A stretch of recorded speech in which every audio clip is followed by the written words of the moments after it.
Boa noite, pessoal. Eu sou a professora Maíra, do Departamento de Fisiologia. É um prazer recebê-los aqui na nossa sala online, né? Já que nesse momento a gente não consegue se reunir pessoalmente. E eu acredito que tem uma coisa muito boa, que é poder contar com a presença de pessoas do país inteiro. Então, eu queria dizer que o evento já começou sendo um sucesso. 26 instituições de ensino superior diferentes fizeram inscrição, né? Foram cerca de 160 pessoas, 14 universidades federais, desde o norte do país até o extremo sul. Então, a gente ficou super feliz, né? Eu acredito que é um tema que está muito necessário agora, pelo momento que a gente está vivendo. E o professor Camilo vai fazer, então, esse webinário, que é o ensino remoto emergencial, que serão noções práticas para o ensino superior. O professor Camilo, ele é biólogo, formado pela Unesp, possui doutorado em ciências pela Universidade de São Paulo e pós-doc pela Universidade de São Paulo e Université Laval, no Canadá. Hoje ele é professor na Unifesp e coordena o Laboratório de Experimentação e Educação em Fisiologia, né? E nesse laboratório ele visa, então, desenvolver e investigar métodos inovadores e tecnológicos no ensino de fisiologia. Então, o Camilo vai apresentar agora para a gente algumas soluções, né, para esse momento. E eu queria pedir que vocês mantivessem o microfone e também a câmera desligada para manter a estabilidade dessa transmissão. A gente vai tentar gravar e colocar no YouTube. Eu coloquei o link aí no chat e também peço que preencham um formulário, né? Caso vocês tenham perguntas, podem ir fazendo ao longo da apresentação dele, que ele vai deixar ao final para tirar dúvidas, para a gente discutir, e aí eu vou compilando essas perguntas para o final. A nossa previsão é terminar cerca de 8 horas, a gente acredita que os 30 minutos finais serão destinados a essas perguntas, a discussão. Então, se vocês tiverem alguma dúvida, ou alguma pergunta mesmo, podem fazer aqui no chat que a gente vai estar acompanhando, tá bom? Então, Camilo, agora a palavra é sua. Agradeço muito o seu aceite por proporcionar esse momento para a gente. E Tá. é isso. Obrigado, viu? Já vou aparecer já, só vou colocar agora para gravar a reunião. Então, pode ser que algumas pessoas sejam derrubadas do sistema, porque isso já aconteceu.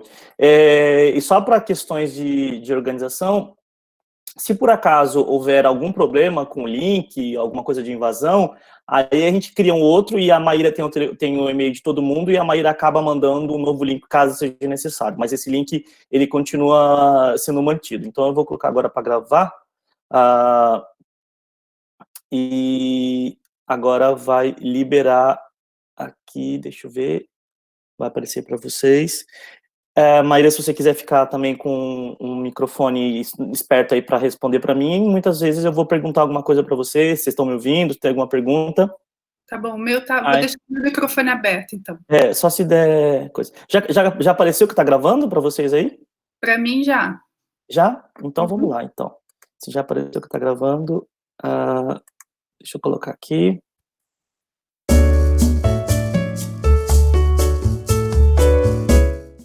Acreditamos que sim, mas isso ainda não foi resolvido. Mas já voltamos em período especial, então os alunos já estão cursando algumas disciplinas. Bom, então o que acontece o que eu vou falar para vocês, então é só porque eu fiz essa pergunta, é porque algumas universidades já estão mais à frente, outras já começaram, outras ainda estão por começar, mas o fato é que todo mundo vai ter que começar com essa pandemia. A previsão é de que a gente não tem outra solução a não ser fazer o ensino remoto. Hoje a gente não tem previsão de uma vacina, e a única coisa que a gente sabe é que sem vacina não dá para a gente tentar correr o risco de botar aluno dentro de sala de aula, né?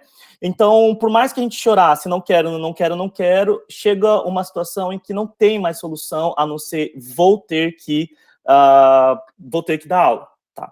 Então, para vocês entenderem como vai funcionar a dinâmica, de momento em momento eu vou ter que parar justamente porque tem pessoas querendo entrar, batendo na porta, e eu tenho que ir lá aceitar porque eu que estou como um receptor dessa live.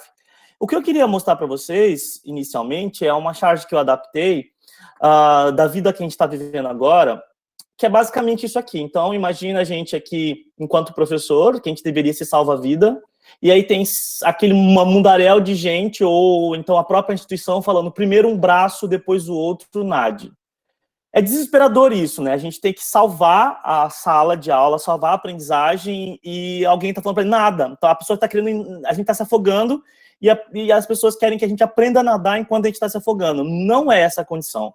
A condição do momento agora é a instituição, é os professores, ou da melhor forma possível, a gente dá colete salva-vida, a gente precisa dar bote salva-vida para essas pessoas, a gente precisa de alguma forma acolher esses professores, e esses professores precisam conseguir respirar.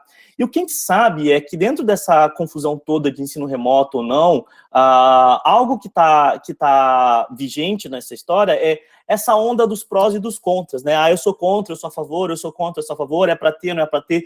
Isso vai acontecer tanto da parte dos alunos quanto da parte dos professores. O que acontece é que esse negacionismo de não querer ter aula em ensino remoto, ele pode ter, sim, uma questão política e filosófica, mas muito das pessoas que se posicionam contra, elas estão, na verdade, expressando aquilo que a gente chama de tecnofobia. Então, a tecnofobia ou ansiedade de computador está por detrás de muitos discursos negacionistas de professores que falam que não vão e não podem, e porque não vai acontecer. Então, quando esse estudo demonstrou que algumas ideias permeiam a cabeça dessas pessoas, que são os tecnofóbicos. E essas ideias, elas acontecem justamente porque essas pessoas, elas faltam conhecimentos necessários para esses indivíduos. Então, o que a gente tem é as pessoas vão falar que o ensino online ele vai desaparecer, daí as pessoas vão falar que não tem engajamento com os alunos no ensino online, o ensino online vai, isso aqui a gente escuta muito, né, que o ensino online vai substituir nós, enquanto professores, no ensino presencial, ou vai substituir o ensino presencial, a gente vai virar só tudo EAD, o curso não pode ser ensinado no ensino online, e o conteúdo e a experiência não é tão boa quanto no ensino presencial, e o ensino online não é para mim. Muito bem, o que a gente sabe é que essas são as ideias que acabam permeando nesses indivíduos, mas dentro dessas ideias que estão permeando nesse indivíduo, a gente tem que entender também que isso a gente pode superar através de redes de colaboração. Então, a melhor dica que vocês podem ter hoje no momento, para vocês conseguirem ultrapassar esse problema, é que os professores participem de grupos, de comunidades de prática, e o que você pode ter em relação à comunidade de práticas é um professor que sabe algum pouquinho mais, esse professor vai, de alguma forma, dar suporte e ele vai fazer com que os outros acabam aprendendo. Então, o que se sabe é que para romper essas barreiras, é necessário que esses professores, eles comecem a participar desses pequenos grupos de forças-tarefas, e esses pequenos grupos em colaboração, eles vão, de alguma forma, ensinar uns aos outros, e isso é uma estratégia altamente efetiva para fazer com que esses professores, eles comprem essa ideia e comecem a aceitar de que sim, é possível desenvolver o seu curso no ambiente online. Então, a gente tem que, de alguma forma, promover cada vez mais dentro da comunidade universitária essas situações de aprendizagem. Muito bem.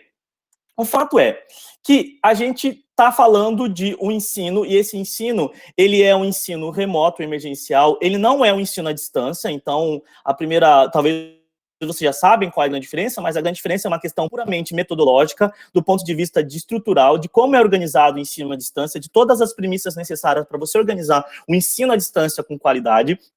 O que a gente sabe é que o que a gente está vivendo não é necessariamente o ideal, por isso que é o emergencial, mas é o ensino remoto. Mas o conhecimento que a gente vai utilizar no ensino remoto emergencial é baseado no ensino à distância. Então, no ensino à distância e no ensino remoto, a gente parte do pressuposto que alunos e professores não estão no mesmo local, por isso a distância. Muitas vezes, eles não estão no mesmo tempo também, alunos e professores. O fato é que a tecnologia é a solução para que esse ensino possa ocorrer. Então, todas as pessoas que são tecnofóbicas agora, de alguma forma, estão sendo obrigadas a comprarem a ideia de que Não dá mais para fazer, em 2020, uma educação sem conhecer recursos tecnológicos. E aí, é muito fácil para a gente falar em recurso tecnológico para aquelas pessoas que já são mais familiarizadas, mas se você pensar num contexto de um indivíduo que é tecnofóbico e que não está familiarizado com a situação, ele está sendo agora bombardeado por uma quantidade absurda de termos e vocabulários que não são do escopo da vida dele. Se chegar a falar para um professor de biologia molecular o que é um PCR, o que é um microarray, ele vai saber e vai entender. E agora a gente está sendo bombardeado com um monte de termo que não faz parte da nossa vida. Então, aqui são os termos que talvez vocês... Oi? Desculpa, é que estou tendo uma enxurrada de pessoas me escrevendo, falando que não estão conseguindo entrar. É mesmo? Então, peraí, deixa eu ver o que está acontecendo. Sabe o que pode ser? Eu devo ter... Como eu tô apresentando, pode ser que esteja bloqueando a minha... Mas não costuma bloquear, não. Não tem nenhum pedido aqui para mim, por enquanto, Maíra. Que engraçado, porque eu recebi o Fábio também, um monte de pedido para entrar.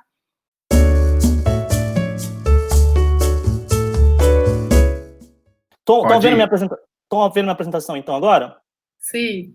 Fechou. Então, vamos lá. Bom, uma das coisas que a gente tá vendo, pessoal, é justamente essa terminologia toda. Então, só para quem chegou agora, eu acabei de falar de que a gente tem uma tecnofobia que está operante, e dentro dessa tecnofobia, outra coisa que está acontecendo é justamente a gente está sendo bombardeado com terminologias que não faz parte do nosso termo, e eu vou tentar ser o mais breve possível para a gente poder ir para pontos mais interessantes. Então, que a gente está ouvindo muito é que a gente vai ter que saber o que é síncrono e o que é assíncrono. Então, na verdade, o síncrono é quando a gente está fazendo uma atividade online, ambos, alunos e professores, estão ao mesmo tempo, e o assíncrono é quando alunos e professores não estão no mesmo tempo, né? Então, isso que a gente está fazendo é uma atividade síncrona. A gente pode ter o que nós chamamos de web aula, né?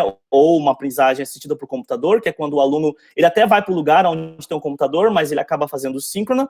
E as assíncronas são esses famosos cursos abertos que a gente faz, esses MOOCs, e muitas das nossas atividades que a gente tem escolhido. O que a gente sabe hoje, de modo geral, no Brasil, a gente está pedindo muito para os alunos, os professores, utilizarem mais metodologias assíncronas por uma única questão, a questão de você poder ter uma limitação tecnológica, e aonde acaba sendo mais fácil, porque, como vocês podem ver, podem ter muitos problemas nas atividades síncronas. Então, a síncrona, o aluno pode ir lá assistir no tempo que ele quiser.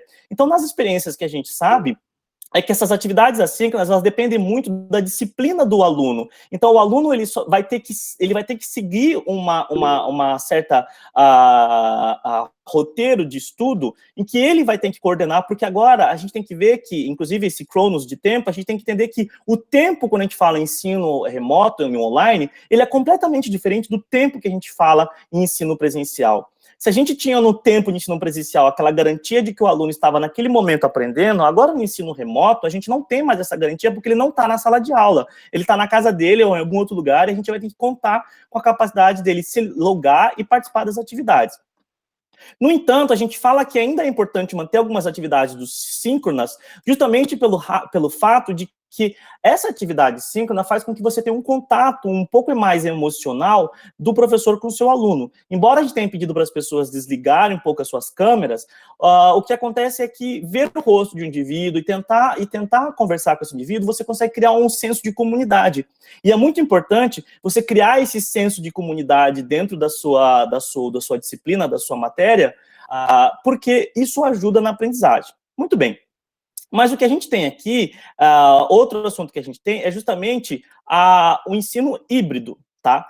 E que é uma mistura entre as atividades assíncronas e atividades síncronas. Nessa história toda, o que vocês, enquanto professores, devem estar agora meio que conhecendo é que vocês têm que saber, basicamente, 3 tipos de recursos tecnológicos para conseguir fazer um ensino remoto com eficiência. Então, você precisa conhecer uma plataforma que vai ser uma plataforma de webconferência, você precisa ter uma plataforma que vai ser uma plataforma de suporte ou ambiente virtual de aprendizagem, que é onde você vai colocar o seu material, e você também precisa lançar mão de outras plataformas que vão ser recursos para você fazer atividades do tipo metodologia de aprendizagem ativa. Então, são práticas pedagógicas que você vai ter que executar. Quando a gente pensa em webconferência, as plataformas mais vigentes que a gente tem acesso hoje é o Meet, que a gente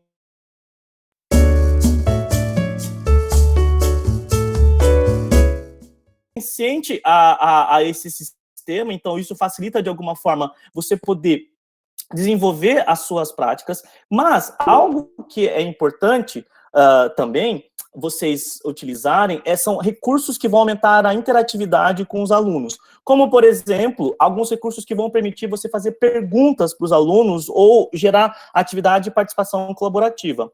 Um deles, que eu uso muito, é um aplicativo chamado Socrative, e esse aplicativo chamado Socrative, ele permite com que você projete uma pergunta para os alunos, e os alunos têm que responder. Isso acaba sendo muito útil. Além dele, também tem um chamado Mentimeter, e esse Mentimeter, ele também é muito útil, por quê? Porque ele gera interatividade. Você, nas suas aulas síncronas, você precisa, de alguma forma, lançar a mão de recursos que vão fazer com que aquele aluno participe um pouco mais. Então, você pode utilizar muitos, tem muitos tipos, né?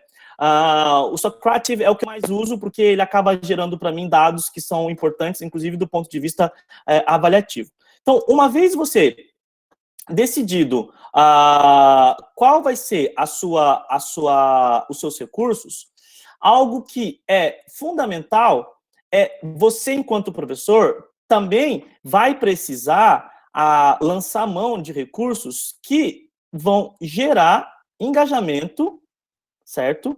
Dos seus alunos, e dentro desses recursos que geram engajamento dos seus alunos, a gente vai citar alguns aqui, que você vai ter que ir atrás de vídeos. Então, um lugar onde que é bastante interessante para você utilizar vídeo é justamente a Univesp, mas você tem a Khan Academy, você vai gravar os seus vídeos, mas muitas vezes o que a gente poderia fazer é, se nós somos professores de uma mesma área, por que não emprestar vídeos de um professor e emprestar o vídeo do outro? Isso pode ser uma solução, um banco de vídeos. Não tem tantos professores, por exemplo, da nossa área, que é fisiologia, dando aula ao mesmo tempo. Por que não, então, a gente começar a pegar vídeo um do outro? E eu garanto que tem muitos professores na UFPR que estão dando aula do mesmo conteúdo. Por que não vocês se organizarem e falar, olha, você grava um bloquinho, eu gravo um bloquinho, e isso vai ser muito mais fácil. Porque se você pegar o mesmo professor para botar, para ele gravar o vídeo de todas as aulas, de todo o curso dele, esse professor vai ficar louco. Ele não vai fazer mais nada da vida a não ser gravar vídeo. Outra coisa que é importante é que vocês explorem sites de universidades. E nesses sites de universidades vão ter muitos conteúdos interativos. E isso você vai poder gerar sequências pedagógicas que vão falar, olha, entre, por exemplo, nos módulos interativos aqui desse site, que no caso é Functional Neuroanatomy, para quem dá aula de neuro, esse site é extremamente maravilhoso. Eu fiquei como professor visitante na University of British Columbia, dentro desse grupo, vendo como eles produzem esse material e como eles fazem pesquisa. E aí, por exemplo, aqui você tem desde as cross-sections para você utilizar, você tem vídeos extremamente ricos, e você tem esses módulos de aprendizagem que é muito interessante e permite muita interatividade com o aluno. Além disso, você, enquanto professor, para aumentar mais o seu engajamento, seria legal se você fosse atrás desses games. Óbvio que agora não dá para a gente criar esses games. Então, você vai ter que ir atrás de lugares onde vai ter game que vai ajudar na sua aprendizagem, porque senão fica muito chato para aquele aluno ficar só lendo.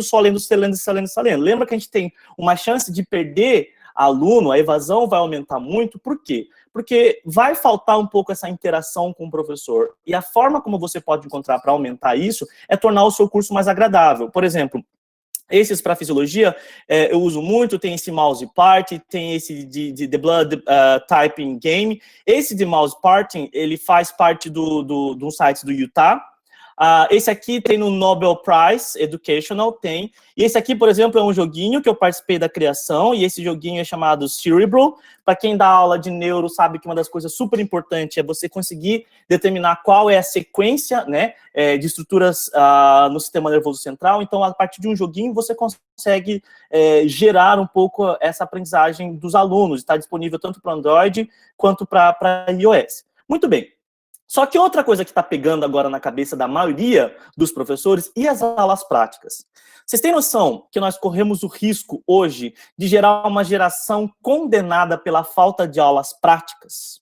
Isso pode ser extremamente grave, né, dentro de algumas disciplinas. Óbvio que se na sua disciplina você tem que, de alguma forma, ensinar a competência de um aluno a operar uma máquina específica, não dá para você adaptar essa aula prática. Você vai ter que lançar mão de uma organização curricular, onde no pós-pandemia você vai oferecer uma disciplina inteiramente experimental e prática, para suprir aquilo. O que você não pode deixar é que esse seu aluno, no futuro, seja, você é o aluno de 2020 que fez a fisiologia sem ter feito nenhuma prática.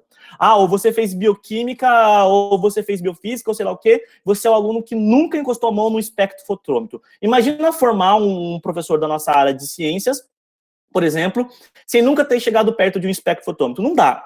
Isso a gente não pode cometer esse erro, marcar esse menino ou esse aluno com esse problema. Mas, se a sua questão não for a manipulação de um equipamento, mas sim a compreensão de um conceito, e para isso que as aulas práticas são muito produtivas, que é o aluno ver a aplicação de um conceito em prática, e isso aumenta a eficiência da aprendizagem dele, é muito importante a gente ter noção de que algumas soluções existem, como, por exemplo, você explorar os experimentos caseiros. A gente tem uma infinidade grande de experimentos caseiros que a gente pode fazer, e isso vai entrar dentro de uma estrutura que a gente chama de cultura maker, que é muito vigente, que é quando o próprio aluno ele vai construir o seu objeto de aprendizagem. Então, aqui eu trouxe o exemplo desse microscópio, que é possível ser feito com material de baixo custo, onde o aluno vai usar o smartphone dele para fazer o microscópio. Ele pode utilizar isso para diversos tipos de aula, embora, se você fosse um professor de histologia, você pode utilizar os laminários virtuais, que existem uma infinidade grande na internet,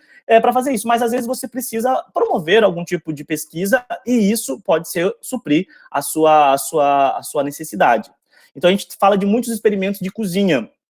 Então existe uma quantidade, deixa eu parar um pouquinho aqui que tem ainda gente pedindo para entrar. Então existe o que a gente chama de experimentos de cozinha. Então nesses experimentos de cozinha, deixa eu pegar aqui só, permitir, tem várias pessoas pedindo. Nesses experimentos de cozinha, os professores podem de alguma forma fazer com que os seus alunos possam aprender fazendo experimentos que são de baixo custo. Muito bem. Outra coisa que o professor, para a aula prática, vai ter que explorar são as realidades aumentadas e as realidades virtuais, tá? E isso vai aumentar muito o engajamento, porque acaba sendo bastante interessante para o aluno. Então, você pode simplesmente imprimir um material, e na impressão desse material, você vai ver aqui uma molécula, e isso pode dar uma riqueza. Qual é o papel do professor aqui? Ele vai construir a sequência, ele vai falar, pessoal, tá vendo essas 3 folhas que eu mandei para vocês? Essas 3 folhas, elas são 3 folhas que vão gerar 3 moléculas. Você, às vezes, pode nem precisar falar o nome da molécula, você vai pedir para o aluno investigar e tentar ver, e tentar fazer uma interação, ou tentar pedir para ele bater uma foto daquela molécula num ambiente onde tem aquele, vamos supor que é um elemento químico, onde ele acha que na casa dele tem aquele elemento químico. Ou seja, o professor vai ter que usar da sua criatividade. Algo que tem muito disponível na internet são os simuladores. Então, a gente tem muitos softwares de simuladores que, de alguma forma, permitem que a gente possa fazer aulas práticas. Por exemplo, para anatomia não é sofrência, a não ser que você seja um médico, e aí você vai ter que, de alguma forma, aprender a manipular, ou um dentista, em que você vai ter que aprender a manipular o corpo do ser humano. Se não for nesse caso e nessa necessidade, se você não conseguir suprir, algumas coisas você pode já ensinar a partir de muitos simuladores e muito material que existe para anatomia, para histologia e para fisiologia. Por exemplo, na Monash University, a gente tem um monte de experimentos super legais que você pode fazer aulas práticas. Mas algo que a gente pode explorar muito, e algo que em particular eu tenho trabalhado, é justamente o que a gente chama de Mobile Labs, que é esse laboratório de aprendizagem móvel. Então, a gente tem que explorar o smartphone. Nos nossos smartphones, a gente tem uma quantidade absurda de sensores e a gente pode, de alguma forma, fazer com que os alunos possam fazer aulas práticas. Você tem desde sensores que estão acoplados, como você pode fazer algo relacionado à fisiologia cardiovascular, até você pode comprar alguns sensores ou algumas coisas que, dependendo do poder aquisitivo, você vai poder gerar aulas práticas que vão ser bastante engajadoras, como, por exemplo, eu consigo fazer hoje, estudar ondas cerebrais a partir de um eletroencefalografo que é mais barato. Tá bom? Pois bem, o fato é que a grande pergunta que paira é como eu posso fazer para ter uma EAD de qualidade? E quando eu penso em EAD de qualidade, eu vou ter que lembrar de alguns itens, e esse trabalho traz os 5 itens que vai garantir que você está para o caminho certo. Primeiro de tudo os seus objetivos de aprendizagem têm que ser muito bem determinados. O conteúdo da sua apresentação precisa ser bem determinado. Cuidado para achar que não é uma simples transferência. Eu fazia isso no ambiente presencial, agora eu vou fazer no ambiente virtual. Você pode entrar pelo cano. Pode não dar certo. Por diversas razões que ao longo da comunicação de hoje vocês vão entender por que talvez não seja uma simples transferência de ambiente. Não, e sim uma adaptação desse ambiente. E os seus objetivos de aprendizagem têm que ser muito, muito bem definidos antes de você iniciar. O fato é que quando você faz uma EAD de qualidade, algo que é imprescindível, principalmente no contexto do Brasil, onde os alunos muitas vezes têm um pouco de vulnerabilidade social, é a interação. Então, você tem que garantir que haja interação para não perder esse aluno por evasão ou para tornar a experiência de aprendizagem mais efetiva possível. Então, desde participar das interações que ocorrem nos fóruns, não colocar uma pergunta no fórum e deixá-la abandonada e nunca responder, até na hora das atividades síncronas, saber como direcionar essa pergunta e saber como organizar o seu ambiente para as atividades síncronas. Então, é importante constantemente interagir. Agora, um ponto que eu vou falar ainda hoje é sobre como avaliar. Como eu vou fazer uma prova nesse período. Embora a grande maioria das universidades, como por exemplo a Unifesp, tenha adotado um sistema que não é um sistema de notas para esse período de pandemia, porque um sistema de notas pode ser prejudicial, eu não sei o que a Federal do Paraná pensou, mas o sistema de notas pode ser uma sentença para os alunos. Na Unifesp, como na grande maioria das universidades, a gente tem muitas bolsas que são atribuídas com base no CR, que é o coeficiente de rendimento do aluno. E se eu pegar o CR de um aluno que vivia no ambiente presencial, que era de alta performance, esse aluno pode cair a performance dele no ambiente virtual. Isso vai ser injusto, porque você vai fazer com que o CR de muitos dos seus alunos caia, dependendo da avaliação que você fizer. Então, talvez seja o momento de não tentar ficar nessa avaliação stricto sensus que a gente pensa e trabalha, mas passar para algo mais alternativo e menos penoso para o aluno. Como, por exemplo, a Unifesp, a gente só vai classificar os alunos entre satisfatório e insatisfatório, e aquele período não vai computar na hora da cálculo do CR daquele indivíduo, porque ele não pode ser penalizado nos processos futuros da vida dele. Ainda mais em contextos que a gente está vivendo, por exemplo, nos Estados Unidos, que o GPA de um aluno é super importante para a decisão e para fazer estágio depois, ou para os professores tomarem algumas medidas, então a gente tem que entender que isso pode ser algo complexo. Agora, um professor ele precisa dominar bem as ferramentas e dominar bem os meios de comunicação que ele vai utilizar. Não é só, pura e simplesmente, eu tenho essa plataforma e eu vou usar essa plataforma. Isso talvez não seja a solução. Eu sei gravar esse vídeo aqui e eu vou usar esse aplicativo para fazer os encontros com os alunos. Só isso talvez não seja suficiente. Mas é muito ruim, porque para você ter uma EAD de qualidade, é ruim você deixar na mão do professor, porque quem deveria dar suporte é a faculdade, é a universidade. Então, a universidade teria que dar suporte para os docentes e deveria dar treinamento para os docentes. Aqui vocês estão vendo aqui, nesse trabalho onde ele fez uma pesquisa como ensino à distância, isso aqui é um professor dando aula em ensino à distância, ele está em Singapura, os alunos estão na Malásia, e aqui você perceba que ele está pilotando uma Ferrari, onde ele tem 4 monitores aqui. Aqui está um monitor da frequência dos alunos. Aqui está a parte dele, que é a parte síncrona. Aqui ele está fazendo gestão do ambiente de aprendizagem. Aqui ele está com o e-mail trabalhando. Então, ele também tem aqui um headset de alta qualidade, com um microfone de alta qualidade. Ele tem uma mesa digitalizadora para facilitar a hora que ele quiser como usar a lousa, a sua caneta digitalizadora. Então, perceba que atingir esse nível de qualidade não vai ser fácil, mesmo porque muitos de nós, aliás, eu não sei se algum de vocês recebeu alguma ajuda do governo ou da sua universidade para comprar equipamento. A única coisa que eu sei é que eu estou comprando um monte de coisa, eu tenho colegas que tá fazendo, a gente está todo mundo aumentando a banda da nossa internet para a gente poder dar conta dessa situação. Quando eu penso em ensino remoto emergencial, agora começa uma conversa, e essa conversa é o que faz a grande diferença. Nessa conversa é que a EAD, ela precisa ser focada no aluno. E nesse sentido, como eu estou falando de uma ED que precisa ser focado no aluno, agora começa um ponto que a gente talvez não estivesse bastante adaptado com essa situação. Porque na nossa vida de prática pedagógica, muitos de nós sempre achou que era o suficiente a gente entrar numa sala de aula, falar, e o aluno está presente, você partir do pressuposto que aquele aluno aprendeu. Não é assim que funciona com o ensino remoto emergencial, ou no caso com a EAD. Muito bem.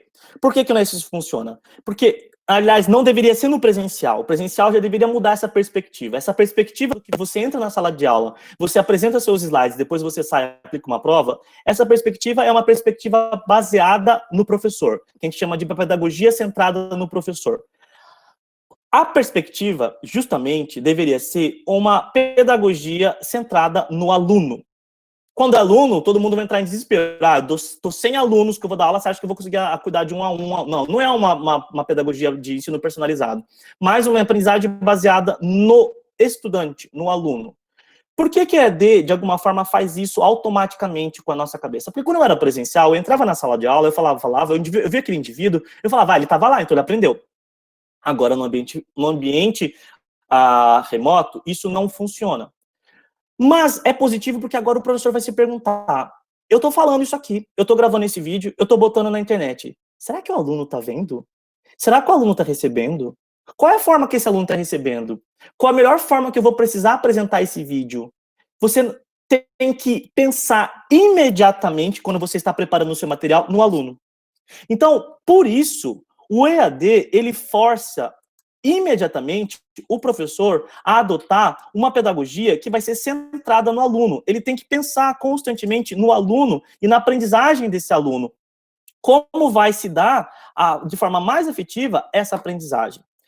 Quando eu penso nisso, algo que a gente deveria conhecer e deveria fazer parte do nosso conhecimento enquanto professor é essa teoria aqui, que é a teoria do esforço cognitivo, ou teoria da carga cognitiva, que foi uma teoria desenvolvida pelo professor John Sweller. E nessa teoria, a gente tem que entender que a nossa capacidade de memória de trabalho é limitada, embora a gente tenha uma potência na nossa memória de longo prazo. Mas para que essa memória de longo prazo, ou seja, para que ela possa, de fato, consolidar aquela aprendizagem, essa memória de trabalho vai ter que agir.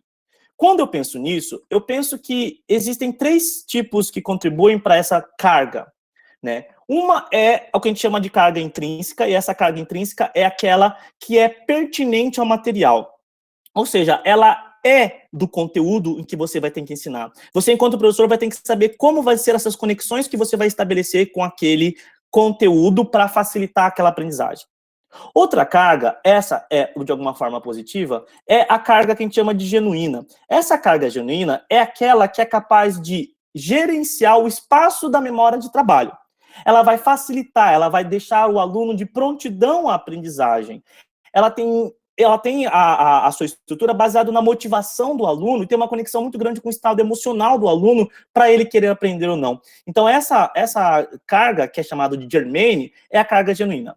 Agora, uma carga que é um problema no ensino remoto e que muitos de nós não conseguimos pensar, porque a gente não foi treinado para isso, é essa carga que é chamada de carga externa.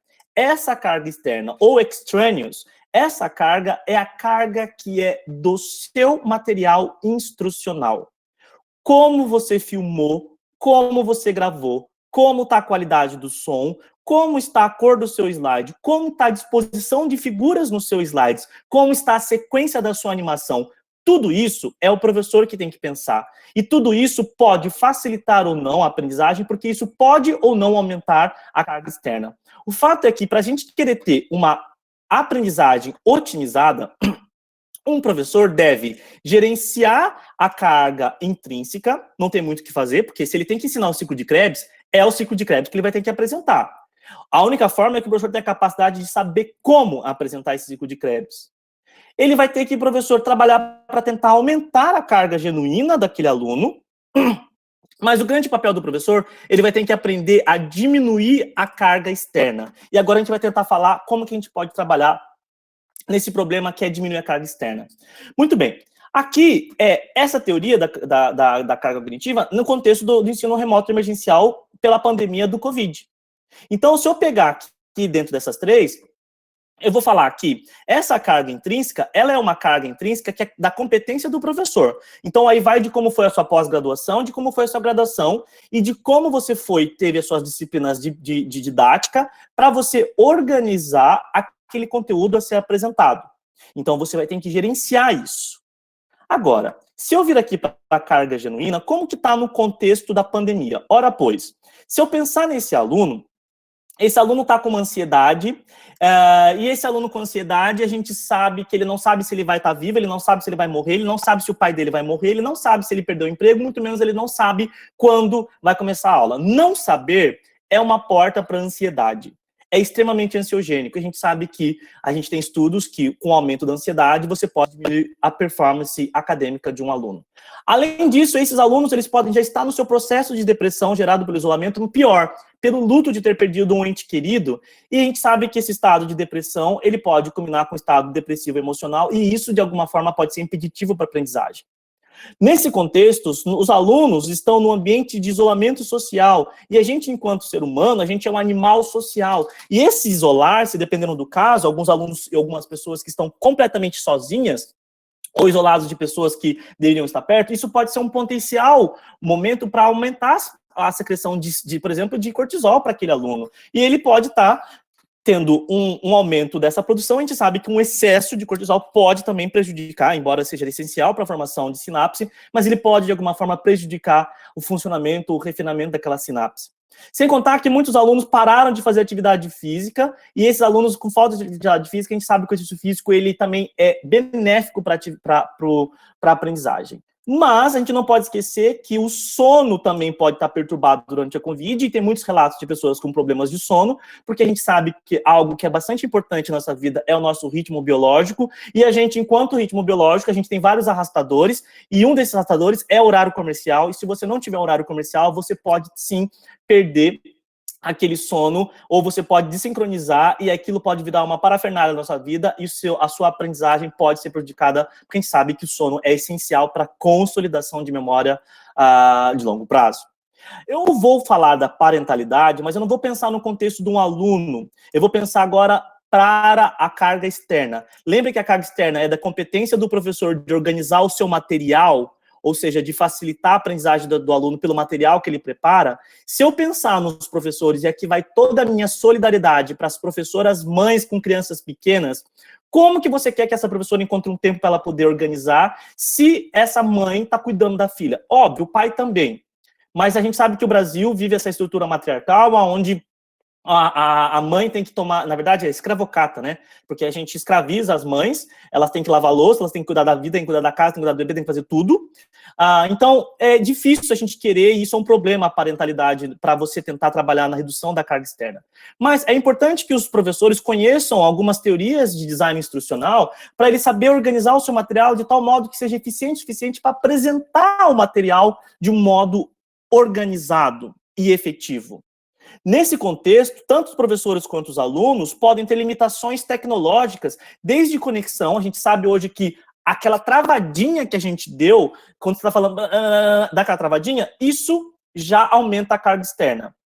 Quando você fala e tem um delay entre a voz e o seu gesto ou os seus lábios, isso gera aumento da carga externa. Além disso, eu não posso esquecer que eu estou num espaço físico e esse aluno talvez não tenha um espaço físico adequado, ele tem que se degladiar com a família toda, ele não tem um escritório, e aí ele está lá agora, esse aluno, com uma tela do computador, mas tem 57 pessoas passando atrás, está passando cachorro, papagaio e tia de sutiã, e aí ele perde. A gente sabe que a aprendizagem é baseada em atenção. Se não houver atenção, não vai ter um processamento adequado daquela informação, portanto, o processo de aprendizagem, pode ser prejudicado.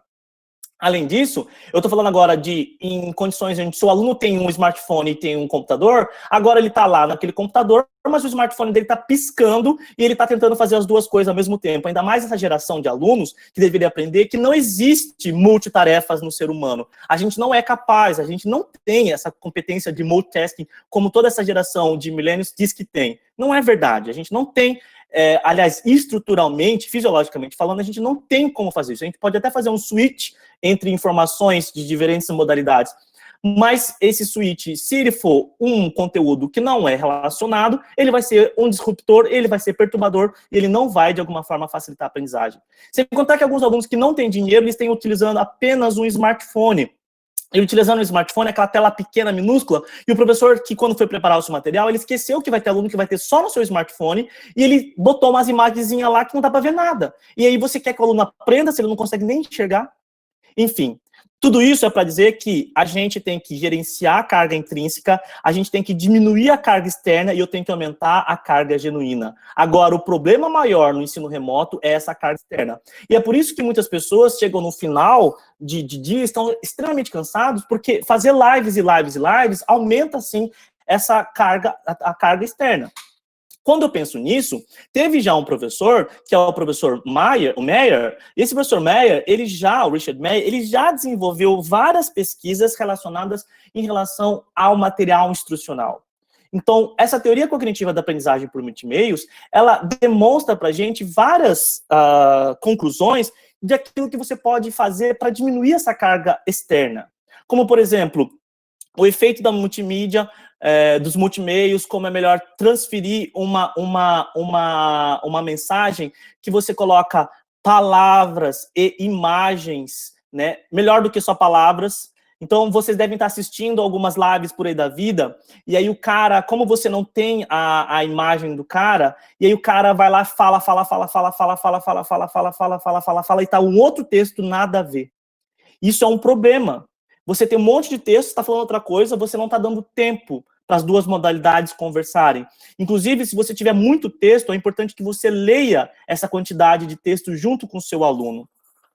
É importante que quando você vai preparar seu material, você se preocupe com esse princípio que é da continuidade espacial, esse princípio que é da continuidade temporal, onde você vai ter que colocar assuntos relacionados próximos nos seus slides, onde você vai ter que colocar a narração próximo daquela animação. Além disso, você não pode esquecer também o efeito da modalidade, que é o princípio da modalidade, onde, às vezes, os professores, isso parece ser óbvio, mas tem professor que não tem noção, que você tem que colocar uma animação e uma narração, e não botar uma animação e do lado tá um monte de texto lá. Perceba, ele vai ter que prestar atenção na animação e prestar atenção naquele monte de texto. Isso não é legal.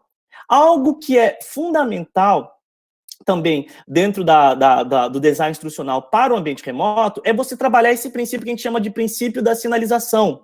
Vocês perceberam que do começo ao fim, eu estou circulando, tá, aqui o meu conteúdo, porque vocês não estão de alguma forma vendo a minha imagem, mas o princípio da sinalização diz que é importante que quando você indica aquilo por narração, aquilo que você vai ensinar.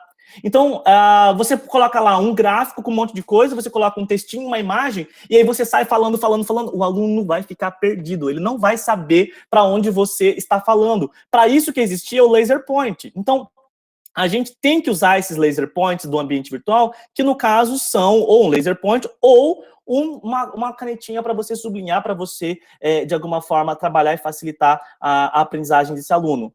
Isso aqui no Adobe Connect, tá? Então, esse estudo foi demonstrar as melhores práticas e como você reduzir essa carga externa, algo que está acontecendo. Então, a gente tem um monte de rosto de todo mundo. Isso aqui aumenta a carga externa, mas a desgraceira do ensino remoto é o chat. Então, isso aqui é o problema maior. Então, a gente poderia... Aqui, como a gente está falando no sistema de palestra, tudo bem vocês fazerem perguntas aí no chat, como a gente combinou. Mas, numa condição de aprendizagem, o chat pode ser um perturbador e aumento da carga externa. Você está lá falando, e aí vem aquele... Porque quando você está na aula presencial, se tivesse aquele aluno que é aquele porra, aquele aluno que fala, não cala a boca, faz pergunta toda hora, ele não vai falar, porque ele vai ser coibido, ele vai ser inibido pelos seus pares, ou pelo próprio professor. Mas agora, no ambiente virtual, como esse chat não causa barulho, vai lá o aluno e ele fala, e não para de falar, ele perturba. Tudo isso faz com que aquele aluno que deveria estar prestando atenção na tela do professor, apenas lá olhando, ele vai agora olhar para aquele chat. Então, aquele foco visual que deveria estar para a projeção do professor, ele vai ter que ser dividido com atenção para o chat. Então, é um problema gigantesco se você não souber administrar esse chat, em pedir para os alunos falarem em alguns momentos, em abrir uma outra página para fazer perguntas, em pegar um recurso onde os alunos fazem sim perguntas. Calma lá, é importante que o aluno faça a pergunta? É sim. Ele tem que fazer a pergunta no momento que ele está pensando, para ele não ficar, mas também não é legal aquele aluno fazer uma pergunta e ficar segurando para deixar no final, que ele pode esquecer. E aí perdeu a chance de aprendizagem. Mas você, enquanto professor, vai ter que administrar essa situação, porque isso aumenta demais a carga externa daquele aprendiz. Quando eu penso em carga externa, vários são os fatores, e esse trabalho acaba explorando quais são as cargas externas que vão, de alguma forma, impactar no ambiente de aprendizagem online. A gente vai ver desde painel abertos no meio do seu slide, que não tinha necessidade. A gente vai ter ali textos que não tem nada a ver, e aí sempre vem aquela pessoa que começa a colar aquele milhão de coisa no chat, onde não tinha necessidade, isso vai gerar perturbação, você não vai conseguir prestar atenção no professor. Outras coisas que, como eu falei lá, às vezes a página do antivírus, às vezes a transmissão de voz falha, às vezes a imagem congela, às vezes a conexão não tá boa, às vezes tem problema de conexão de vídeo ao servidor. Tudo isso, pessoal, vejam, isso vai aumentar a carga externa. E o nosso papel é tentar diminuir essa carga externa. Sem contar que a gente pode até pensar no nosso vídeo, então, existem momentos e situações que você tem que pensar, né? Qual é a melhor forma de gravar esse vídeo? É melhor a forma de gravar vídeo com o meu rosto aparecendo ou só eu falando? Bom, eu já apresentei para vocês aqui que se você só falar e não utilizar o princípio da sinalização, o seu aluno vai ficar perdidinho. Tenta apresentar todos os ciclos cardíacos para ele lá, todo o ciclo cardíaco e as variáveis, sem mostrar e apontar. Ele não vai saber onde ele vai estar olhando, não. Desculpa, mas ele vai ter que ser mágico.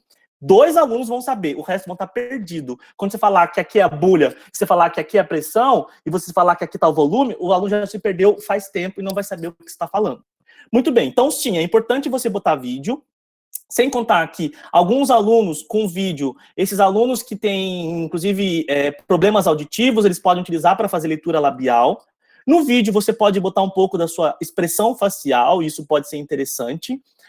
Mas se você quer fazer um vídeo top, esse trabalho foi investigar o que é vídeo top. É sim um vídeo em que vai aparecer o rosto do professor. Desse trabalho eles tentaram investigar se o conteúdo está num canto, aliás, organizar. Tem professor que, vou voltar, por que não é só pegar aquele slide e apresentar? Percebam que esse slide, ele já teve que ser pensado de acordo com a tela do computador e o posicionamento do indivíduo. Tem gente que não tem essa noção. Tem gente que não tem essa noção de que eu vou ter que agora, no meu slide, botar num cantinho tudo espalhado o meu conteúdo, e no outro vai ser onde vai aparecer a minha carinha, ou no outro vai ser onde vai aparecer. Ele perdeu, ele acha que é só mandar para o ambiente, pegar os mesmos slides e mandar. Não, você vai ter que adaptar esses slides. Pois bem, aí o que acontece nesse trabalho, eles vão ver o que é melhor. Eu fazer um olhar direto, ou eu fazer um olhar direcionado para o conteúdo, ou um direcionar oposto, ou trabalhar no corpo. A conclusão desse trabalho é que o corpo não faz diferença, mas o rosto faz diferença, onde nesse teste eles viram que quando você tem um olhar direcionado, tá? Esse olhar direcionado, ele gerou nesse trabalho, nessa pesquisa, o melhor rendimento e a melhor aprendizagem dos alunos. Esse trabalho aqui é de uma revista chamada Computers Education, que é a melhor revista nessa área de educação e tecnologia, tá? Pois bem, então, tudo isso vai, de alguma forma, pessoal, impactar na aprendizagem do seu aluno, principalmente em aulas síncronas. Desde problemas com som, problemas visuais, problemas de conexão, tá? O professor vai ter que saber controlar a sua turma, ele vai ter que saber conhecer os métodos educacionais, ele vai ter que gerar essa interação, ele vai ter que ser efetivo nos fóruns, e, por favor, não deixe pergunta aberta. O principal dos erros apontados é um professor faz uma pergunta para aumentar a interatividade, mas ele não interage. Então, isso é, de fato, um problema. E dentre outros fatores que vão, de alguma forma, repercutir. Então, antes de eu começar a falar agora aqui do tópico, né, eu vou dar uma paradinha aqui, eu vou ver se vocês têm alguma pergunta pra gente, e aí depois eu vou passar e vou falar como que a gente pode fazer avaliação no ambiente online. vamos lá, aqui, avaliação no ambiente. Então, Maíra, deixa eu aceitando, inclusive, as pessoas que estão aí. Tem algumas perguntas para a gente ir fazendo?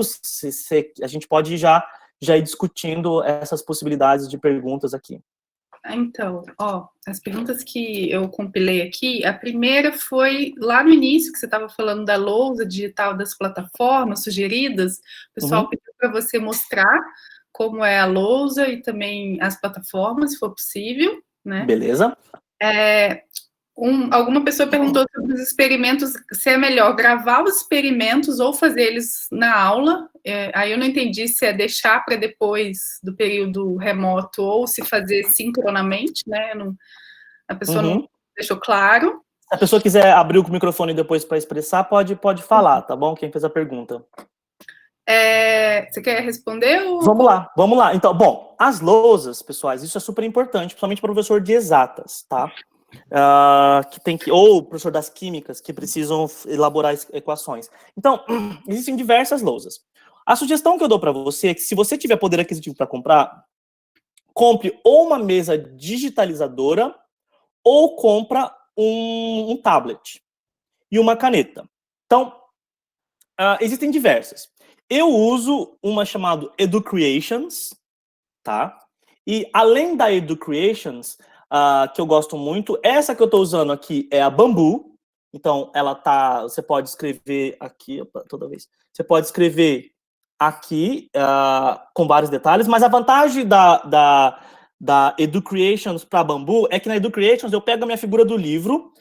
Isso eu já usava, tá? Esses recursos eu já usava. Aliás, antes de pandemia tudo, eu já trabalhava muito com tecnologia. Então, como que eu fazia? Eu tirava uma foto com esse meu tablet e eu usava a foto, eu ia para minha Educreations e na lousa eu projetava, porque eu consigo projetar o meu tablet lá no projetor de slide, tá? E eu usava uma lousa digital, coisa que só as escolas e universidades particulares vão ter uma lousa digital na sua sala de aula. Mas eu falei, não vai ser por isso que eu não vou ter aqui na Unifesp, campus de Diadema. Então, eu sempre usei lousa digital utilizando o meu tablet. Eu coloco a foto e da foto eu consigo desenhar por cima. Eu dou aula de anato, histo e físio ao mesmo tempo. Então, às vezes, eu precisava de alguma imagem de histologia e eu colocava lá e eu acabava passando e colocando os outros tópicos. Alguém comentou aí, não acabei não, eu só dei uma paradinha para a gente fazer uma discussão, mas eu vou voltar agora que eu tenho um monte de coisa para falar sobre avaliação para vocês, que é outro ponto de como avaliar no ambiente remoto. Então, você tem uma que é gratuita, que é chamada de Jamboard. Essa Jamboard, ela faz parte do G Suites. Ela é excelente também, ela permite várias coisas, tem desde post-it, você tem uma escrita, eu tenho uma coisa aqui no Jamboard que eu gosto, que é a escrita mágica. Então, você tá lá desenhando um coração, aí você faz assim, porque você colocou na escrita mágica, e ele vai buscar fotinhos de coração, ele já cola um coraçãozinho para você, se você quiser colocar um coração, por exemplo, numa aula. Além de outras possibilidades que só você colocar no Google, Digital Whiteboards, que vai aparecer para você uma infinidade de possibilidades, tá? Então, isso é em relação. Agora, em relação à aula prática, eu não entendi muito bem a pergunta do professor, mas em relação ao fazer, ou fazer, né, a aula prática com o aluno, ou deixar... Pode falar, por favor, professor. É o seguinte, Camilo, ou você deixaria muito bem gravada essa aula e as pessoas iam lá e entravam, às vezes, no YouTube ou outra plataforma e assistem aquela prática, ou, para ficar mais interativo, você treina e faz a prática naquele momento que é o encontro daquela aula, naquela hora que está marcado lá na disciplina que ele vai assistir você. Já veio com a resposta à sua fala, professor. A resposta é exatamente essa. Qual é o seu objetivo? Se o seu objetivo, vamos pensar, eu não sei do que o senhor dá aula, professor? Para eu ter noção. Eu trabalho na área de ciências agrárias e trabalho com solos, né? Pronto, perfeito. Então, solos. Coisa aqui de imagem, né? Vamos supor que você vai trabalhar com solos e você vai ter que fazer algum experimento de porosidade, tá? E aí, nesse experimento de porosidade, qual que é o seu objetivo? Se o seu objetivo for apenas ele aprender o conceito, você pode procurar, se já não tem esse vídeo na internet, mas é sempre bom você gravar enquanto professor. Porque você aumenta a afinidade. A gente sabe que a educação é baseada em emoção. Então, quando o professor bota o seu rosto junto, dentro de um material, o aluno se sente abraçado porque ele acha que foi aquele professor, de fato, feito exclusivamente para ele. E isso aumenta o engajamento, inclusive aumenta a carga genuína, que é o que a gente tem que fazer, aumentar a carga genuína. Muito bem. Você pode gravar e deixar lá. Agora, a sua resposta já foi dada, porque se você quer interação e criar um senso de comunidade, é melhor que você faça isso, se não for um impeditivo de conexão para os seus alunos, e não um limite da sua universidade, é interessante que, se você puder ir para o laboratório, isso a Unifesp está permitindo, por exemplo, ainda tem um decreto que você não pode ter, mas a gente está abrindo agora uns horários especiais para os professores irem para os laboratórios, gravarem os seus materiais de aulas práticas. Então, é muito interessante, se você, por exemplo, estiver lá com os diferentes tipos de solos e quiser ver porosidade, tiver que colocar algum material, vai ficar muito mais rico se você colocar lá as possibilidades de líquido, que seja, e falar para o aluno, o que você prefere escolher? Escolhe um aqui. E você pede já, na aula prática, você já pede para fazer o ensino investigativo.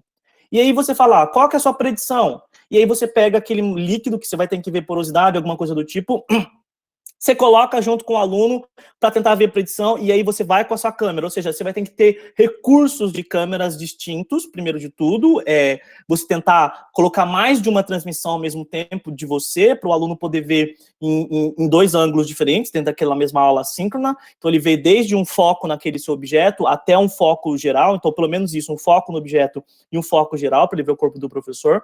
Então, sim, para interatividade é melhor que o aluno possa fazer. Então, umas possibilidades, às vezes está dando uma aula de zoologia, e nessa aula de zoologia você vai ter que, sei lá, explicar alguma estrutura onde está no museu da sua universidade, está na sua coleção, e aí você vai precisar lá. Então, você tem a chance de você pegar, né,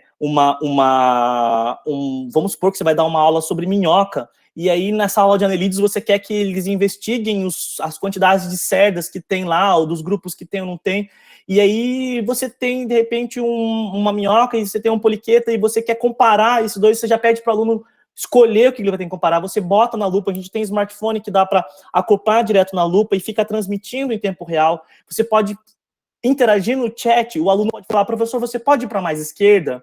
Ou então isso dá uma sensação para o aluno de que ele está fazendo uma aula prática. Nem que ele tenha que, neste momento, pegar uma folha de sulfite e ficar desenhando, que é o que a gente faz numa aula, por exemplo, de zoologia, eu ficar olhando para a tela e desenhar, porque isso já foi demonstrado que, inclusive, contribui para a aprendizagem, isso é legal. Porque, de repente, você coloca, olha, eu vou deixar nessa vista. E aí os alunos podem falar, qual vista vocês querem? Esse poder da decisão é importantíssimo no momento da aprendizagem. Então, acho que a resposta seria essa daí, para a interatividade. Se você conseguir explorar a interatividade, você vai aumentar o engajamento do seu aluno na sua disciplina e a percepção de uma aula prática. O que mais, Maíra? Deixa eu ver se está aberto o microfone. Então, pediram os slides, mas eu não sei se está online, né? Porque é do Prezi. As pessoas falaram que queriam os seus slides, se você oferece. Um professor comentou que aquela coisa da carga intrínseca, né? Que os alunos estão passando, a gente também está passando, os professores não são super-heróis, comentou sobre isso. Verdade, né? É que, na verdade, eu estou pensando aqui naquele salva-vida, a gente tem que salvar, né? Infelizmente, numa pandemia, os médicos estão na linha de frente, então eles estão tendo que se rebolar, mas a gente também está numa linha de frente. Essa linha de frente é para salvar essa educação. Então, os médicos estão sendo aplaudidos por serem super-heróis, os professores também estão sendo super-heróis neste momento. A gente está botando a nossa capa e tentando fazer o máximo possível. Então, eu nem falei, obviamente, de toda aquela carga pensando no professor, porque aquela carga ela é mais aplicada do ponto de vista do aluno, de como o aluno está sofrendo ou não, ou de como o aluno pode ser prejudicado ou não na aprendizagem. E também perguntaram se é ideal a gente pedir para inibir o chat, já que o chat atrapalha tanto. Tá. Não acho legal a inibição completa do chat. Algo que vocês podem fazer vocês podem utilizar um recurso que, agora, vamos supor que você definiu que você vai usar o Google Meet, tá? Se você não tem um Zoom que é pago. Mas o Google Meet, você tem agora o recurso do levantar a mão. Então, você pode trabalhar com levantar a mão. Você fala, pessoal, não escrevam no chat, levantem a mão, que é como levantar a mão na sala de aula, tá? E aí, se você for fazer uma aula assíncrona, obviamente. Então, isso já vira aquela coisa bonitinha de levantar a mão. Você vai lá enquanto professor, vê quem que tá com a mão levantada e vai responder um por um no seu passo, no seu momento. Vamos supor que você está fazendo isso de uma vez só. O que você pode fazer é criar um outro aplicativo, por exemplo, o Mentimeter, dá para fazer isso, que é só para o aluno jogarem perguntas. E você, ao final, vai lá e lê as perguntas. O fato é que o chat só vai ser viável se você der uma disciplina com 2 professores, onde um professor já pode ir respondendo a pergunta de um aluno, mas ainda assim não vai acontecer aquele problema de você dividir a atenção. Lembre-se, a aprendizagem é baseada em atenção. Se você não tiver o seu foco atencional, você já está de saída estragando a aprendizagem, certo? Então, o chat, ele é o principal problema e a administração desse chat precisa ser a prioridade de um professor em aulas síncronas. Oi. Desculpa, não, só interromper, é que eu estou usando o Google Meet com uma turma bem pequena, na verdade, desde maio, e, assim, eles nunca utilizaram o chat. Perfeito. Na minha turma de 150 alunos, eles utilizam e começam. Ah, tá, entendi. Porque numa turma pequena, eles não usam, não sei. Vai da sua turma. E se você, talvez você seja uma pessoa feliz que você não tem na sua turma um aluno que é o aparecido. A hora que você pegar o aluno aparecido na sua turma, você vai ver, esse aluno não vai deixar paz naquele chat. Ele vai falar toda hora naquele chat. E aí já viu. Porque eu não tive esse problema, eu achei até engraçado você falar isso. As pessoas também pediram os nomes das ferramentas, mas o Sócrates, a gente já colocou ali. Isso. Vocês buscarem lá. Tá. Eu vou dar uma continuada agora para falar de um ponto que é importante, que é a avaliação. Aí depois a gente volta e fazer mais uma rodadinha de perguntas, tá bom? Se vocês quiserem perguntar, aproveitem aí, manda no chat, que no fim ele vai... Isso, que eu vou fazer. Então vamos agora passar para um ponto crítico, que é a avaliação, né? Lembrando que aqui eu estou fazendo só um catado, gente. Não dá para eu explicar com toda a paciência e calma da vida, porque a gente não tem um tempo suficiente, né? Inclusive, a gente está organizando vários workshops na Unifesp, que é de um grupo que a gente tem chamado GADEA, e vocês estão convidados, porque muitos workshops são abertos a todas as comunidades. Muito bem. Agora, esse ponto crítico aqui, chamado de avaliação no ensino remoto em ambiente virtual. Vocês, enquanto professores, já devem conhecer alguns, né? A gente tem basicamente 2 tipos conhecidos de avaliação. Uma é uma avaliação do tipo formativa e outra é uma avaliação do tipo somativa. A avaliação que faz mais parte da nossa vida, da grande maioria dos professores, é justamente a avaliação somativa. A avaliação somativa, ela avalia o produto. É o que a gente faz. P1, P2, P3. P1, prova final. P1, P2. Isso é uma avaliação somativa, porque ela avalia o produto. Ela avalia se o aluno foi capaz de atingir um objetivo de aprendizagem, que não foi, em alguns casos, que é só a aquisição de um conceito, e se ele soube expressar. Essa avaliação somativa pode ser feita sim. Ela pode existir. No que ela vai existir, você apenas vai ter que, de alguma forma, saber como organizar agora as suas questões. Inclusive, lá no workshop, eu que dou essa parte, eu ensino como fazer questões para o ambiente virtual. Porque a grande preocupação agora dessas provas somativas, que é justamente, você não quer que o aluno faça copy-paste do Google. Então, a gente tem recursos e ferramentas para evitar com que o aluno faça copy-paste do Google. E a principal ferramenta está em você, professor, que tem que construir questões que são baseadas em princípios que vão impedir com que não seja apenas uma mera, vou falar com desculpa a palavra, um mero vômito daquilo que você falou na sua verborreia em aula. Tá? Então, você vai ter que, de alguma forma, pensar melhor nisso daí.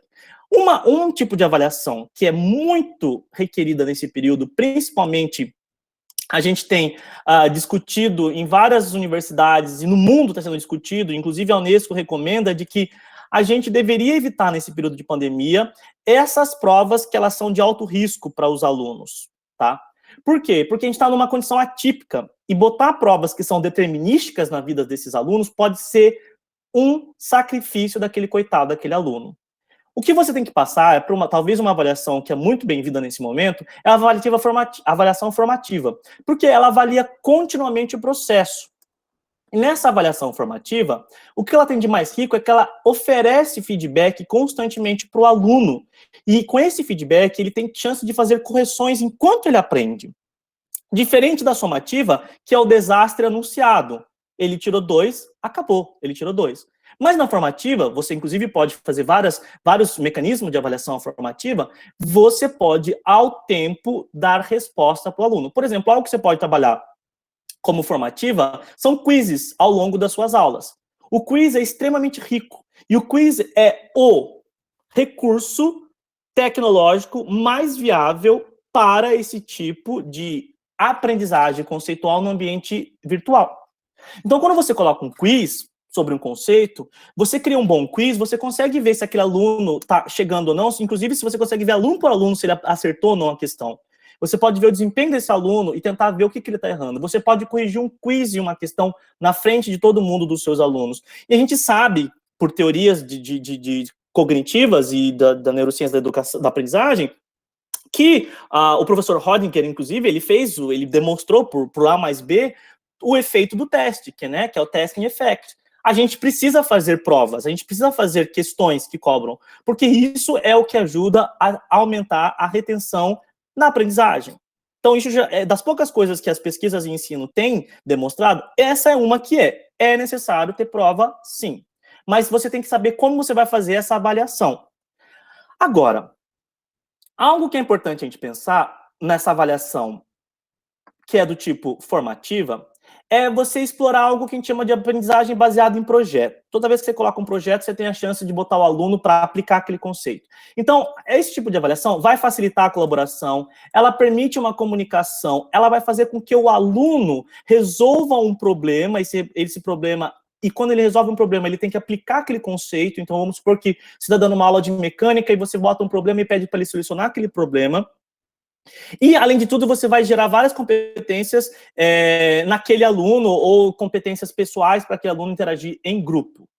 Quando você pensa em avaliação baseada em projeto, a primeira coisa que precisa saber para essa avaliação é a sua capacidade, enquanto professor, de criar boas rubricas. Então, alguns professores, as rubricas elas podem ser utilizadas tanto em avaliações somativas, do tipo prova, ou ela é necessária para avaliação do tipo formativa. E é importante você oferecer essa rubrica. A rubrica nada mais é do que uma tabela que vai elencar critérios de avaliação por níveis de competência atingida para aquele critério. Então, você coloca um critério que pode ser desde baseado em competência ou até conceitual. Você pode fazer uma rubrica que é o aluno soube explicar tal. Explicação do conteúdo. O aluno soube explicar, então, ele tirou 10. O aluno não soube explicar, ele tirou 5. Então, você vai fazer graduações. É melhor que você faça essas graduações de níveis, que a gente chama os níveis, né, de achievement, baseado em, sei lá, 3 ou 4, melhor que seja 4, para não tiver um 3%, porque não botar no meio toda hora. Mas você pode, inclusive, colocar lá, olha, um problema de fotossíntese. Você pode falar, olha, esse aluno, no problema de fotossíntese, do conceitual, ele falou de energia, ele falou de transformação, ele falou... Então, você percebe, não, aqui ele não falou. Aqui ele falou e falou e. Então, você vai pesar, o professor vai ter o papel de saber o que é o ideal. Então, quando você monta uma rubrica, você tem que começar, geralmente, por aquilo que vale o maior ponto da sua rubrica, falar o que você queria como ideal para que todos os alunos chegassem numa resposta, e depois você passa para outro extremo, de falar o que seria o desastre para um aluno, e você começa a colocar o intermediário. A parte linda de quando você trabalha com rubrica, que não é algo, eu não sei se alguém na vida de vocês enquanto professores já fizeram, ou se vocês, quando aprenderam, receberam na vida de vocês uma rubrica antes de começar o curso. Isso é o certo. No seu primeiro dia de curso, quando você for fazer o seu contrato pedagógico, você já deveria ter todas as suas rubricas prontas. Na verdade, todos os professores deveriam trabalhar numa metodologia que se chama backward design, ou planejamento reverso, onde você pensaria na avaliação para depois pensar naquilo que você vai colocar. Como você vai colocar. Então, é importante isso porque o aluno despartida, ele já sabe como ele vai ser avaliado, então ele já tem ferramentas para saber o que eu faço para tirar 10 com esse professor. E isso ajuda muito o aluno a se engajar na aprendizagem. Porque, de partida, ele sabe quais são os objetivos que ele tem que fazer se ele quiser tirar um 10. Porque está bem definido na rubrica daquele professor, tintim por tintim, como que deve ser a avaliação. Inclusive, ele consegue se autoavaliar utilizando uma rubrica. Ele consegue ver, eu atingi esse nível, então eu vou tirar 5 nesse quesito. Eu atingi isso aqui, então eu vou tirar 8 nesse critério. Então, ele já sabe. Então, a rubrica é algo fundamental. Mas o que eu queria falar para vocês aqui é que, quando eu penso no ambiente remoto emergencial, no EAD, quando eu estou pilotando um avião, a gente tem duas condições. O piloto, ou ele vai fazer isso, um pouso baseado nos recursos visuais, mas se ele estiver chegando no aeroporto e aquele aeroporto estiver coberto de nuvem, isso é muito comum, inclusive em Curitiba, que não tem teto, é muito fácil não ter teto em Curitiba, esse piloto vai ter que pousar operando por instrumentos. Então ele vai ter que olhar só nos dados que ele coleta para ele poder fazer um pouso perfeito. Isso, pessoal, é basicamente o que acontece agora no ambiente EAD. Quando a gente está no ambiente presencial, eu entro na minha sala e eu começo a ensinar, e eu estou dando uma aula, e eu já sei quais os alunos estão prestando atenção, eu sei de alguma forma, obviamente, dependendo do tamanho. Você já sabe aonde os alunos sentam, você já sabe a expressão facial dos alunos. Se um aluno não gostou da sua aula, você já está vendo ali, porque tem dia que você dá uma aula que você sai, nossa, na presencial, né? Nossa, aquela aula foi muito legal, nossa, aquela aula foi muito boa, nossa, essa aula foi muito várzea, putz, todo mundo dormiu, estava péssimo. Perceba que existe um currículo de percepção nesse professor, ele consegue identificar coisas no presencial, porque você tem um contato humano muito grande. E agora, no virtual? Como que fica isso? No virtual, a gente perde isso. Porque a maior parte do conteúdo vai ser do tipo assíncrono, onde eu não tenho contato com o aluno visual. Mesmo porque nos síncronos, a gente está pedindo para o aluno desligar a câmera, então você não vê nada. Se o aluno não gostou, você não sabe nem... Aliás, pode ser a tia do aluno que está lá, o cachorro, mas você não sabe. Então, quando eu estou avaliando, em alguns momentos eu vou ter que avaliar operando por instrumentos. E algo que tem que ser embutido na avaliação de vocês é o que a gente chama de engajamento. Qual é o engajamento do seu aluno na sua aprendizagem? Então, quando eu penso em engajamento, é porque você vai ter que avaliar a participação e a interação do aluno no ambiente virtual de aprendizagem. Não é fazer o que muitas universidades fazem, bota lá o material para eles lerem. Oi? Isso não é ensino. Isso é qualquer coisa menos fazer um ensino de qualidade. Joga lá o vídeo e deixa. Não, não é. Você vai ter que pensar nesse engajamento. Por quê? Porque o engajamento é algo muito importante, porque a gente já sabe que nos cursos online, a gente tem um engajamento retardado nos processos de aprendizagem, nesses cursos online. Então, para esse curso aqui, nesse paper demonstrou, eu vou pegar só as visualizações do material que o professor colocou no ambiente de aprendizagem, tá?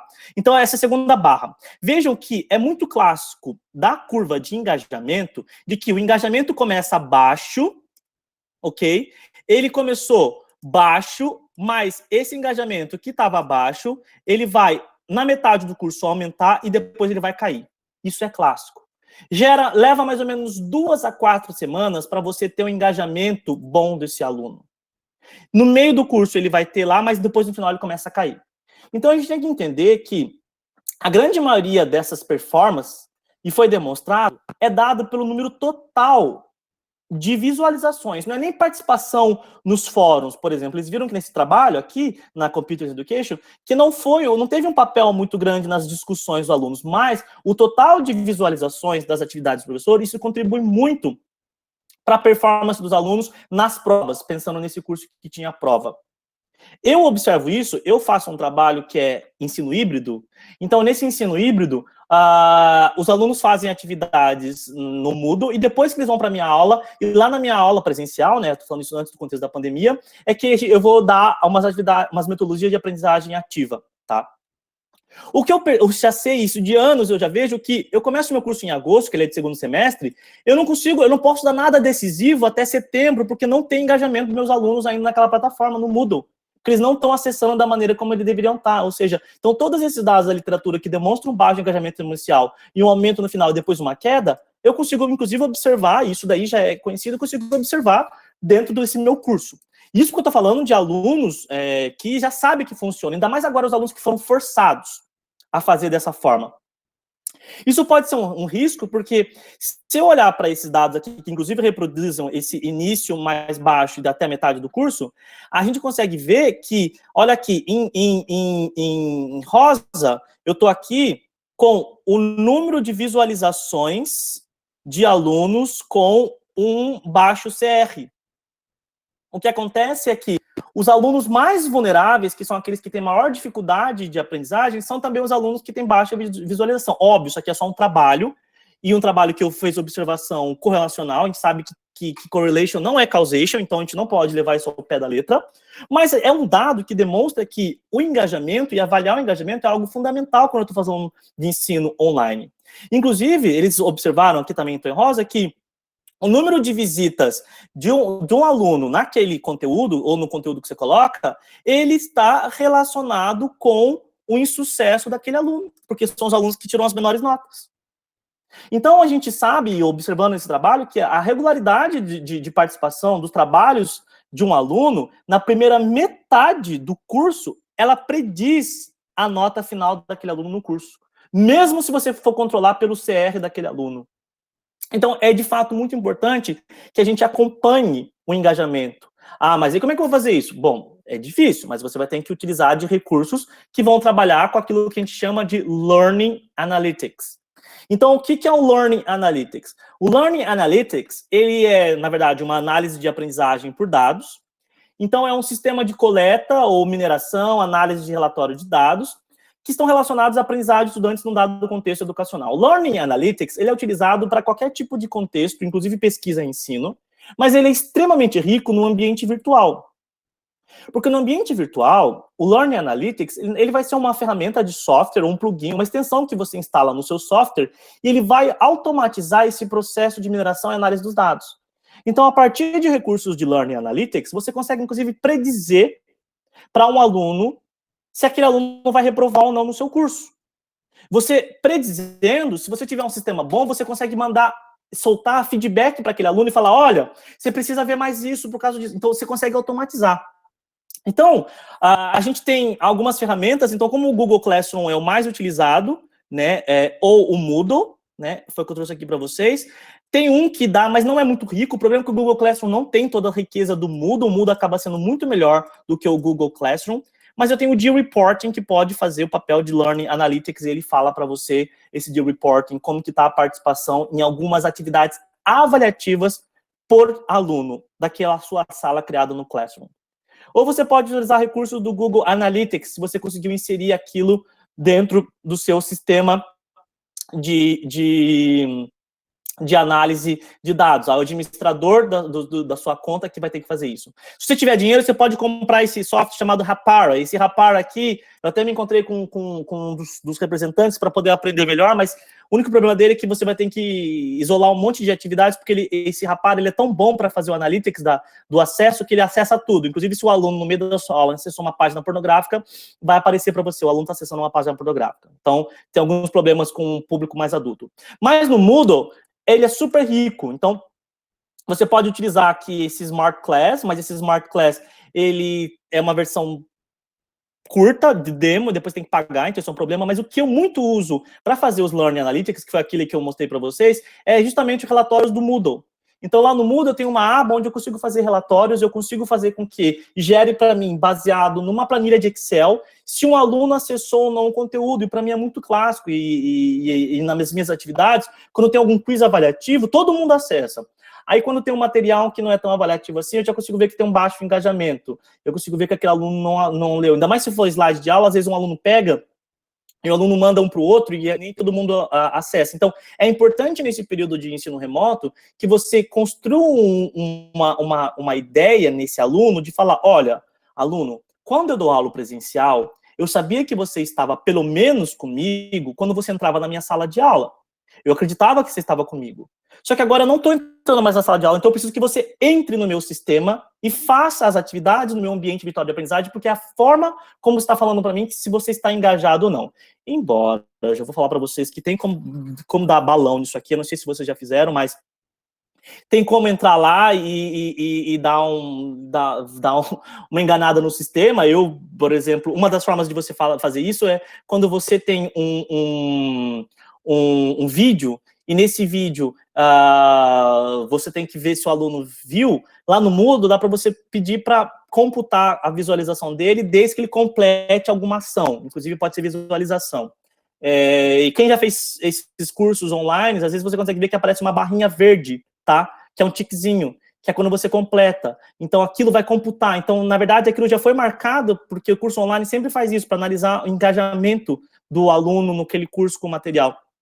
E aí o que você pode fazer, eu fazia muito isso, às vezes é um vídeo muito chato, eu só queria pular, eu pegava o começo do vídeo, rodava para frente e ficava o final, porque eu sabia que contava era o início e a conclusão daquele vídeo. Então, só para dar tiquezinho verde no meu curso, que eu estava fazendo no meu curso online. Enfim, o fato é que vocês precisam usar essas ferramentas de Learning Analytics. Nos workshops que eu faço, eu acabo ensinando um pouquinho melhor como é que faz isso, mas vocês precisam ficar atentos com isso para vocês não perderem alunos, porque vocês não estão tomando conta de se eles estão se engajando ou não.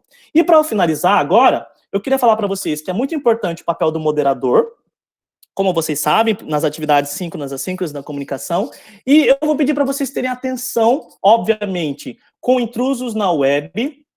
Então, nesses intrusos na web, você tem que ficar atento com aquele link pode ser dividido por várias pessoas, qualquer um pode entrar, alguém pode zoar, e pode colocar imagens pornográficas.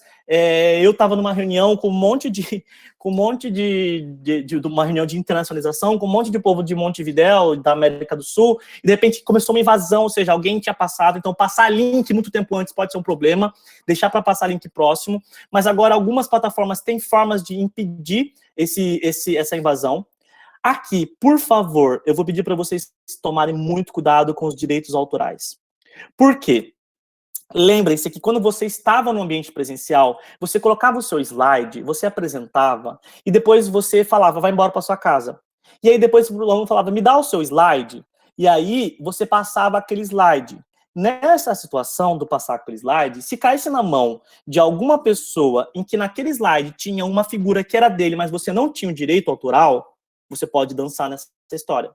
Aliás, muitas vezes tem que tomar cuidado em qual é o direito autoral daquela imagem que você está usando. A gente que dá aula, a gente pega muitas imagens ilustrativas da internet. Então, você tem que saber fazer filtro para você não cair numa enrascada de ser processado por uma editora. Porque você não tinha permissão para usar uma imagem de um livro, que você não foi concedida para você, ou porque você foi no Google e não fez a seleção das boas imagens, porque no Google tem como colocar seleção de imagens sem licença, ou você estudar licença, ou você pode entrar ali num site chamado Creative Commons, e no Creative Commons vai mostrar um monte de imagens e o tipo de licença, então você vai ter que ler.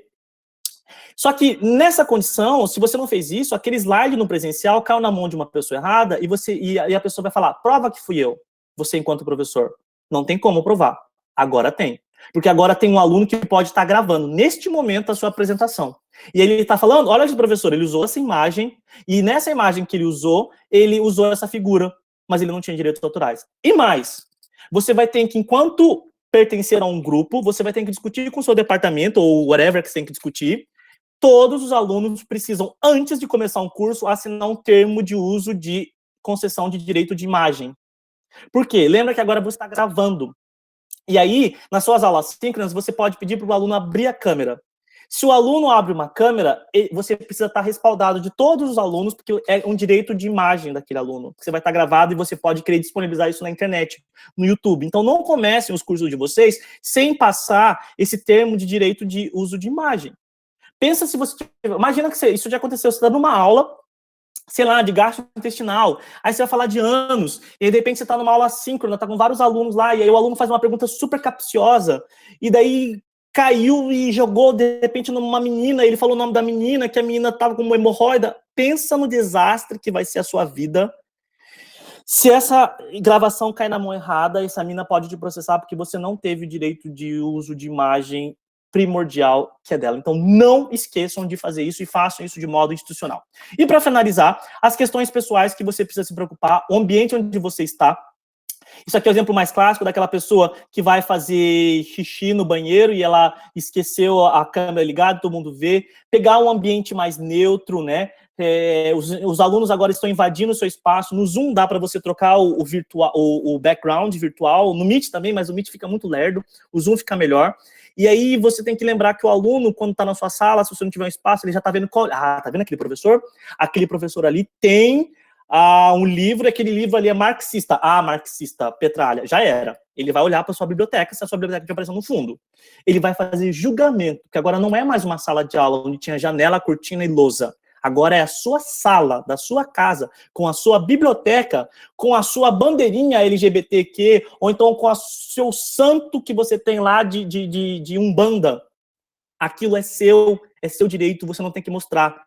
Você tem um red label, o aluno vai falar, aquele professor vai me dar uma aula de hipotálamo, ele é cachaceiro, tô vendo um red label, ele vai querendo dar uma aula. Perceba que isso pode se impactar, inclusive, no seu fazer-se professor e na maneira como você vai ensinar. Bom, aqui está um modelo, mas eu não vou perder meu tempo discutindo esse modelo. Era basicamente isso que eu tinha para falar para vocês, o que eu tinha planejado. Vamos ver agora aqui se a gente tem algumas perguntas e é isso daí. Muito obrigada, Camilo, foi ótimo. Meio corrido, né, mas é muito assunto. Quem sabe a gente marca uma outra. Eu falei exatamente corrido, porque a ideia foi para dar um geral, né, como eu discuti com a Maíra, como vocês estavam meio que para chegar, a minha ideia foi dar um overview total do que está acontecendo, mas foi meio tenso esse começo, de eu estar operando aqui a entrada, gravando e fazendo. Mas vamos ver agora se vocês têm alguma pergunta, alguma dúvida, algum comentário. Então, o pessoal eu estou vendo que eles estão elogiando, muita gente elogiando, mas assim, teve uma pergunta que o Alexandre fez, que ele falando que ele não é tecnofóbico, mas vendo tudo que você apresentou, ele pensa que é impossível fazer um preparo adequado nesse curto período, né? Já que a gente foi chamado por causa da pandemia, e aí ele pergunta o que fazer, né? Eu concordo. O Marco faz falando que acha que os professores devem aprender, conseguem aprender, enfim, e aí ele pede um comentário. Eu acho que assim, olha assim, professor, é realmente, por isso que a gente fala de ensino emergencial, né? A gente foi pego no susto, né? Que bom que a gente está tendo um tempo aí, mas pensando que na Federal do Paraná a gente parou, assim como na Unifesp, né? Logo começou a pandemia, a gente não foi atropelando as condições, então a gente teve de alguma forma um tempinho para se preparar. Vocês agora estão fazendo um período experimental, né? Que não é o período exatamente do ano letivo, que não continuou para vocês esse ano letivo. Então, agora, o momento, de fato, não dá. O que precisava é que vocês se engajem mais e mais nesses tipos de atividades, em comunidades de prática, que a UFPR possa criar essas comunidades de prática em que vocês troquem figurinhas, porque é essa a solução para esse momento. Então, todo mundo sozinho não vai conseguir fazer, mas a gente vai precisar juntar pegar a mão do outro e falar, olha, o que você tem aí para me ajudar? Me manda esse vídeo aí. Não vou gravar isso aqui não, vou pegar você percebe? Então, e de fato é assustador, né? Óbvio que eu mostrei aqui todas as possibilidades que precisam ser feitas, mas é só através desses tipos de workshop que a Maíra acabou organizando aqui com a gente, e outros workshops que estão rolando à solta aí no Brasil afora. Novamente eu falo, tem esse grupo do GADEA, que é o grupo de apoio à docência, ensino e aprendizagem da Unifesp. Então a gente tem uma página no Facebook, pode procurar o GADEA, e tem um canal no YouTube, e o workshop de avaliação vai ser segunda-feira, dia 20 de julho. Eu já acho que, se eu não me engano, me falaram hoje que as inscrições esgotaram, que aliás a gente abre um workshop, esgota rapidinho, mas eu já negociei aqui com o pessoal da gente fazer uma transmissão pelo YouTube no nosso canal para vocês pegarem, porque lá no workshop a gente ensina passo a passo como fazer. O que mais de pergunta, Maíra? Então, o pessoal falou muito dos direitos autorais, né? Como fazer para citar, se tem algum jeito de se precaver, mesmo usando as imagens, se você sabe, e já sugeri uma próxima apresentação. O que eu faço, por exemplo, as minhas apresentações de PowerPoint, eu já não estou passando, nem estou passando as minhas apresentações de PowerPoint, porque eu já acho que isso pode dar um BO. Embora, como eu faço uma pesquisa? Eu uso o que a gente chama de Wikimedia Commons, e quando eu procuro uma imagem no Wikimedia Commons, eu consigo ver, lá embaixo da imagem vai estar a descrição dos direitos autorais. Ou você pode ir num que chama de creativecommons.org, que vai aparecer também essas descrições de imagens. Algumas estão lá descritas, ó, isso aqui você pode usar para fins não comerciais, se for fins não comerciais, você pode acabar utilizando. Imagem de livro, tem que tomar cuidado. Geralmente, os livros que dão CD é porque ele já parte do pressuposto que o professor vai usar a imagem, então você pode ficar um pouco mais sossegado, mas cita sempre o nome do livro. Porque às vezes na nossa correria de montar material, a gente esquece de botar, a gente não vai botar em todo, mas em todo slide com imagem, você deveria colocar uma citação. Então, eu parei na minha gravação, eu levei, o Marco até brincou, 15 minutos de vídeo, um dia de trabalho, é verdade, né? Porque eu fiz isso que você falou, eu tive que mover todo o meu slide para um canto para eu ficar no outro, e eu coloquei em cada um de onde eu tirei. Então, deu um trabalho, porque tinha coisa que eu não lembrava, mas isso já me garante, será? Ajuda. Você vai afundar o seu barco menos problemático, porque tudo vai depender de uma denúncia e dessa editora te processar. Mas o que a gente sabe é que é muito possível que ocorra um ataque das editoras, porque elas fazem dinheiro com isso, né, gente? Então, as editoras, elas tinham era tudo camuflado, ninguém sabia, mas agora vai ficar exposto. Então, os professores vão se expor com os direitos de imagem, tá? Aí uma coisa que eu queria dizer também é que eu achei vários slides meus no SlideShare, enfim, você passa uma vez para os alunos, já era. Quando você vê, tá totalmente em vários sites. E aí eu escrevi nos sites e os sites estão retirando. Mas você tem que ficar atrás, assim, para o pessoal ficar... Só que você tem que saber que se cai no SlideShare e alguém pega o seu slide, aí é a Maíra que responde, porque foi a Maíra que usou a figura do Albert. Uhum. Entendeu? A sua é a responsabilidade de escolha de uma imagem. Então, no Google, por exemplo, que eu faço lá, tem lá pesquisa avançada. Uhum. Você coloca filtrar por licença. Eu sempre vou no filtrar por licença aberta. Eu também, mas eu tenho ensinado isso para os alunos, inclusive. Para o pessoal da UFPR, que metade é da UFPR, os cursos da CIPAD falam muito sobre isso, né? Alguém perguntou aí se isso aqui vai ser um curso. Isso aqui não é um curso, né? É uma iniciativa independente do Departamento de Fisiologia, mas existem cursos nas universidades, na UFPR e na CIPAD. E eles discutem isso. Agora, Camilo, o difícil para a gente que dá aula na biológicas, né? Tipo, é difícil, às vezes, achar as imagens que a gente quer. É mais fácil achar nos livros, né? Esse é o problema. Com certeza, eu não tenho dúvida nenhuma. Então, como eu falei, o livro botou um CD, ele já parte do pressuposto que aquele professor vai tender a usar. Agora, você pegou uma imagem do livro, você usa aquela imagem e cita. Cita aquele livro e reza para que isso não seja um problema. Em teoria, você ainda não poderia utilizar aquela imagem. Você tem que sempre colocar aquele copyright bonitinho. Todas as imagens, pelo amor de Deus, todas as imagens de livro, vocês botam ali o copyright da editora. Porque quem vai te atacar é a editora, não é o autor, tá bom? Não tenho medo, mas é a editora. Se essa editora for sanguessuga, que ela vai te atacar. Com certeza ela vai. Aqui, quer ver? Deixa eu ver. Mais uma pergunta, porque eu tenho agora mais perguntas no chat, mas o Leonardo fez uma pergunta, ele fez assim, dessa forma não fica parecendo que o professor usa um único tipo de avaliação, mas aí o dessa forma se perdeu no meio da história. Dessa forma, qual forma, professor Leonardo? Quando você estava explicando que o método que você tinha que tomar cuidado com o método que você tinha que criar a sua rubrica, né? Isso. Você tinha que apresentar no início do seu curso que, olha, vocês que vão trabalhar comigo, para vocês terem sucesso comigo, tem que seguir essa cartilha. Só que eu estou entendendo que, inclusive, seria bom a gente diversificar um pouco os métodos de avaliação, mesmo sabendo que a gente não vai usar só a prova, mas teriam mais de um. Aí eu não sei como criar deixar tão claro assim para o aluno onde ele precisa chegar, quando a gente pode, na verdade, ter mais trabalho e fazer métodos de avaliação diversos que vão tomar nosso tempo. Concordo, professor. Inclusive, no nosso workshop de segunda-feira é sobre avaliação, um bloco é inteiro sobre rubrica, porque de fato é uma dificuldade. Criar rubrica. Então, essa rubrica, ela não vai deixar, a rubrica, ela não é uma cartilha, pelo contrário, ela é um indicativo daquilo que você vai avaliar, tá? Então, você já tem os critérios logo de partida, porque no final da história, todo mundo tem esse critério.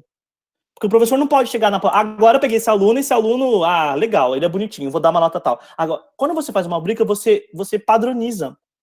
E isso facilita o nosso trabalho, né, Camilo? Facilita muito. Eu estava usando rubrica em apresentação de seminário. Eu passava para os alunos, tipo assim, vou avaliar isso vai valer tantos pontos, isso facilita. Mas, inclusive, Inclusive, Maíra, a rubrica certa tem que tomar cuidado para não confundir a rubrica com grade de notas, que não é falar critério e falar que isso vale isso. A rubrica você tem que deixar detalhados os níveis os níveis desejados de acordo com o professor. Então, você tem que falar, olha, para você tirar um 10 nesse critério a conceituação, você precisa falar isso, ou você não pode ter isso, então precisa estar definido. Então, uma rubrica é algo grande. E a rubrica... O Moodle tem rubrica, né? O Moodle tem rubrica, que é no critério... Tem rubrica, gente, eu também estou usando e estou achando muito bom. É tipo assim, vamos supor, o fórum, se a atividade é o fórum, você tem que falar em dois, você tem que comentar 2 posts. Se você comentar só um, você ganha tanto. Se você não comentar nenhum, você ganha 0. Tipo, e aí você pode colocar, inclusive, para ganhar 10, é comentar com argumentos plausíveis, mais comentar baseado em um artigo da literatura. Para tirar 8 é... acaso. Isso, comentar bem, mas colocar alguma informação que é fake. Você percebe? Você vai colocar os níveis, isso é o mais importante da rubrica, é a determinação desses níveis. É importantíssimo, inclusive para seminário, eu falo, gente, como que eu uso rubrica para os meus seminários, que eu dou seminário, né? Eu falei, como que eu participei de seminários e nunca nenhum professor me deu uma rubrica, gente? Isso aqui é a essência da essência. E se você for na América do Norte, por exemplo, a rubrica é algo que é extremamente comum, extremamente utilizável. Mas nessas... também é o nosso trabalho, na verdade, né? E depois... Exato. E a rubrica também serve para uma questão de prova. Às vezes você tem uma questão de prova que é muito complexo e você pode determinar qual é o nível máximo de complexidade que o aluno pode chegar. Ou seja, você nivela. Aí alguém me perguntou, você pode nivelar por um aluno? Pode. Você pode, inclusive, fazer uma rubrica dinâmica onde você vai considerar aquilo que foi o máximo a partir daquilo que um aluno chegou no máximo de acordo com a resposta de uma questão que você fez. Então, você estabeleceu ele como máximo e ele fez isso. O mínimo é isso, e os intermediários são isso. Então, rubrica é algo essencial que deve ser determinado, e tem uma literatura extremamente vasta em relação a rubricas na internet, e vocês se informarem de como construir rubrica, porque, e professor Leonardo, a ideia é você diversificar, não é botar um não, pelo contrário, é você botar quiz, é você botar aprendizagem baseada em projeto, é você diversificar a avaliação para o aluno não ficar com aquela avaliação de sentença. Se ele for mal, já era. Não dá para ser, tem que ser diversificado. Camilo, outra coisa que eu ia perguntar, aproveitando essa deixa que a gente já está falando do Moodle, aqui na UFPR está rolando no meu departamento mesmo uma discussão muito grande. Uns querem usar o Teams, outros querem usar o Google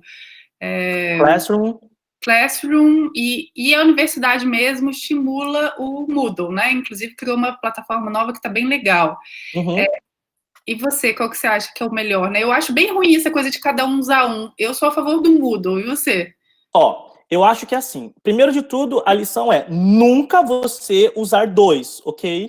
Nunca você na mesma disciplina, agora eu quero usar o Classroom e agora eu quero usar o Moodle. Não, pelo amor de Deus, não faça isso. Agora, esses 2 são os mais utilizáveis, inclusive tem o Teams, e tem muitos outros, tá? Por exemplo, o Collaborate do Blackboard, que é excelente, o Canvas, que é maravilhoso. O fato é, entre um e o outro, vai depender do perfil da sua turma e vai depender de você. Porque, por exemplo, no Classroom, ele é intuitivo, ele é rápido, você veicula a informação de uma forma muito rápida no Classroom, tá? Agora, no Moodle, você tem muito mais recursos do que tem no Classroom. Uhum. Então, por exemplo, se eu for falar, eu gosto muito do Moodle, eu não gosto da versão, eu não sei qual que é a versão que a UFPR tem, se é a mais atual, se vocês têm TI suficiente para cuidar, porque Moodle dá um trabalheiro cuidar. Então tem que ver qual é a versão que vocês têm. A versão que nós temos lá na Unifesp utilizando não é a mais atual e não é a mais magnífica de todos, embora seja funcional. E o que eu gosto do Moodle? Eu trabalho com quiz. A qualidade de quiz que eu posso criar no Moodle é infinitamente melhor do que as qualidades de quiz que eu posso criar no Classroom, porque o Classroom também dá para criar quiz. No Classroom também dá para criar rubricas e você avaliar de forma automática. Então dá para fazer, mas o Moodle ele foi feito como ambiente virtual de aprendizagem. Alguém comentou, e é um open resource, é um recurso aberto, isso facilita muito. Então, a minha opinião, eu gosto dos 2. Eu tenho uma disciplina de pós que eu uso, 2 disciplinas de pós que eu uso Classroom, e eu tenho agora, atualmente, 3 que eu uso Moodle. Então, eu tenho 3, neste semestre, 3 Moodle e 2 Classroom. Entendi. Bom, gente, já são 7:03, né? O nosso teto é 8 horas. Teria mais perguntas, Camila? E teve pessoas perguntando se poderiam falar com você por e-mail, se você passaria o seu e-mail. Pode, é lelis.camilo@unifes.br. Lelis.camilo. Isso. Se vocês quiserem conversar por e-mail, a gente pode trocar um monte de informação. Fiquem atentos lá na página do Gadeia, porque é um grupo que a gente faz e eu aconselho muito vocês aí na Federal, ou no departamento, ou no instituto, no setor de ciências de vocês, de criarem essa comunidade de práticas, porque é a solução para esse momento. Então, a gente vai trocando figurinhas, um professor vai ensinando para o outro, aí surge um link, aí um passa para o outro, porque a gente não é dessa geração, a gente vai precisar trocar figurinha um com o outro. Quanto mais figurinha a gente fizer trocar, melhor vai ser. E eu agradeço, Maíra, pelo convite, a todos vocês que estavam aí participando, e estamos aí para aprender, para colaborar. De repente, fiquei apavorado com essa exposição. Apavorado? Como assim apavorado? Ficou apavorado, professor Fernando? Não é para ficar apavorado, não. A ideia não era para aumentar a ansiedade, era para diminuir a ansiedade, né? Geralmente, os dados demonstram que a gente diminui a ansiedade. Camilo, posso comentar um pouquinho, rapidinho? Claro. Na verdade, o pavor foi, assim, primeiro, um conteúdo que você deu, assim, muita informação que eu jamais imaginava que tinha tanta abordagem, assim, a ver com esse trabalho remoto, essas aulas síncronas e assíncronas que nós temos, mas todos os problemas que você colocou aí, eu realmente fiquei apavorado com esse vácuo de informações que nós temos aqui, né? Infelizmente, assim, a instituição, né, não nos dá esse suporte, o governo também não nos dá o suporte, e se alguma coisa estourar, vai estourar nas nossas costas. Mas obrigado pela apresentação. Sim, professor, mas vamos pensar na parte boa, nas outras coisas que, de fato, na verdade, a parte boa agora, professor, é que pelo menos agora tem a tua anuência, você sabe, né, você está ciente das possibilidades, né? Quem está pior nessa história é quem não sabe, né? E eu acho que é essa a ideia. Uma das coisas que eu falo, uma metáfora que eu uso nesse problema é justamente que a gente, que é uma frase clichê, né? A gente tem um vento que está soprando forte, eu não consigo mudar a direção desse vento, mas eu sou um barco com um veleiro, eu consigo modificar a minha vela, e eu consigo ir para onde eu quiser a partir de controle dessa minha vela. Então, eu não mudo o vento, mas eu consigo cuidar dessa vela, e vamos tentar manter essa vela, e o objetivo principal é a aprendizagem dos alunos, né? E vocês, enquanto professores da Federal, aí jogar o que é para o professor fazer. E o que é para a instituição fazer? Não vão bancar de mártir. Eu tenho muitos professores bancando mártir para os seus alunos, etc e tal. Calma, gente, a gente tem que se preservar também, mentalmente, né? Transfiram os problemas para quem tem que ser transferido esse problema. Então, passe para aqueles que devem cuidar de dar computador para o aluno, cobrem as progrades de vocês para as pró-reitorias de graduação darem capacitação, porque é competência delas darem capacitação para vocês. Então, tem que gerar. E a parte mais linda dessa história é que quando acabar a pandemia, o ensino vai ser outro, vai ser muito mais rico. Precisou vir esse problema, essa desgraceira dessa pandemia para todo mundo repensar o seu fazer educação, né? Repensar que entrar na sala de aula, cuspir slide, talvez não seja a melhor solução e que a gente vai ter que mudar, tá bom? É isso daí. Camilo, muito obrigada. Pessoal, a gente deve, lá, quem preencheu, né, o formulário para receber o certificado, viu que a gente perguntou sobre temas, porque a gente está pensando em fazer um por mês, né, uma discussão dessa por mês com algum convidado. E eu queria agradecer mais uma vez ao Camilo, né, acho que foi muito rico, a gente começou com o pé direito, e eu fico muito feliz de ver pessoas do Brasil inteiro interessados, né, Camilo, porque a gente sabe que, principalmente no ensino superior, a gente é cobrado em tantas instâncias, pesquisa, extensão, e acaba que o ensino fica lá no último lugar, e a gente precisa melhorar a qualidade do ensino para melhorar o país, né, assim, ao mesmo tempo não se martirizar, como disse o Camilo. Então, A gente se vê, mantém um contato, né? Eu vou mandar também, a gente gravou, então vamos colocar no YouTube. E é isso aí, a gente se vê na próxima. Até lá, boa noite. Valeu. Obrigado, pessoal, boa noite. Obrigado a todo mundo. Até mais, obrigado, viu, gente? Obrigado, abraço, boa noite. Obrigado. Maíra, eu vou parar então aqui. Bruno, será que o Bruno conseguiu gravar? Deu tudo certo? O Bruno deu uma caída em algum momento. Teve várias pessoas que a hora que vocês falaram para mim que não era prestar atenção, eu percebi que teve muita gente tentando entrar, né? Que eu vi piscando lá, piscando. Mas aí ia ser impossível, né? Tipo, não ia ter como. Eu tenho que ficar... A primeira vez teve esse problema, mas a gente vai dar um jeito, né, Bruno, no próximo. Isso. Deu para gravar um pouco, uns 80%. Legal. De qualquer forma, o que eu posso fazer também eu já parei aqui, a hora que gerar, porque ele gera agora, eu posso pegar e compartilhar o link com a Maíra, e daí depois você pode ver se né? Se fica melhor, tem que formatar, se no meu tá melhor, como é que faz? Beleza? Beleza, muito então obrigada. Então tá bom, gente. Maíra, obrigado. Obrigado, pessoal, que tá ainda dando tchau aí. Beijos pra todo mundo. E é isso daí, tá? A gente conversa.